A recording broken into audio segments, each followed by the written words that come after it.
আমরা সংবিধানে একটা সংস্কার চাই, সংশোধনী দিয়ে আমাদের সেই সংস্কারের চাহিদা পূরণ হবে না, স্পষ্ট বার্তা। 2 নম্বর হলো আমরা রাষ্ট্রীয় ব্যবস্থাপনায় ফ্যাসিবাদ রোধে ক্ষমতার ভারসাম্য চাই, এটা আনতেই হবে। 3 নম্বর হলো আমরা বাংলাদেশের রাষ্ট্র প্রশাসন সব জায়গায় দলীয়করণ মুক্ত ব্যবস্থাপনা দেখতে চাই। আর 4 নম্বর হলো আমরা বাংলাদেশে সবসময় নির্বাচনে স্বচ্ছতা নিশ্চিত করার ব্যবস্থাপনা চাই। আমাদের এই 4টা নিশ্চয়তা দেন, আর বিএনপি বছরের পর বছর ক্ষমতায় থাকেন, আমরা সহযোগিতা করব।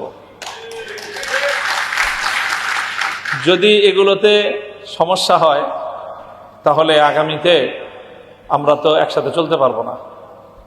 একটি পরিবর্তনের যে আকাঙ্ক্ষা বিগত দিনগুলোতে এই জাতির বিশেষ করে তরুণ প্রজন্মের বুকে বাসা বেঁধেছে, এবং সেই তরুণ প্রজন্মের বুকে বাসা বাঁধা সামগ্রিক পরিবর্তনের সেই চেতনাটাই জুলাই বিপ্লবের মাধ্যমে বিকশিত হয়েছে, প্রতিফলিত হয়েছে।